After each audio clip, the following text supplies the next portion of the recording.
Samantala, handang-handa na rin ang Executive Mansion sa New Manila kung saan gagawin ang inaugurasyon ni Vice President-elect Leni Robredo. Mula sa Quezon City, may hataw na balita si Maki Libradilla live. Maki, magandang umaga.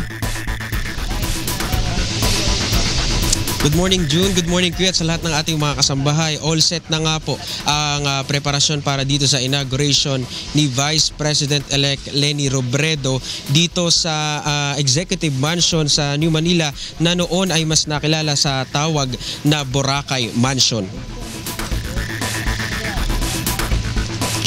Nagtayo ng temporary roofing tent sa harapan ng mansyon kung saan inilatag ang mga upuan para sa mga dadalo na nakapalibot sa gitnang entablado. Naglagay din ng dalawang LED sa pagdarausan at red carpet na diretsyo sa main door ng mansyon. Nakakalat naman sa lugar ang mga CCTV camera at nakaalerto na rin ang ilang tauhan ng PNP sa lugar para sa seguridad ng pagdarausan.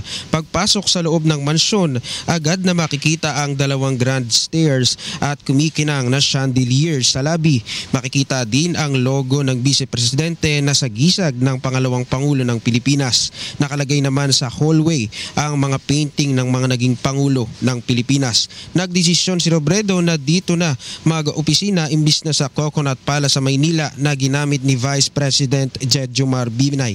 Samantala, magtatalaga rin ng mga traffic law enforcers sa lugar dahil isasara ang 10th at 11th Street dito sa Barangay Mariana, New Manila, Quezon City.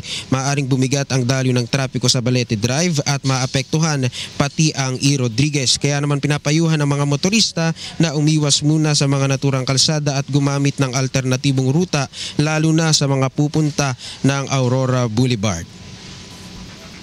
June, mamaya inaasahan pagpatak ng alas 9 ng umaga ay sisimulan na ang programa dito sa inaugurasyon ni Vice President-elect Leni Robredo. Balik sa inyo sa studio.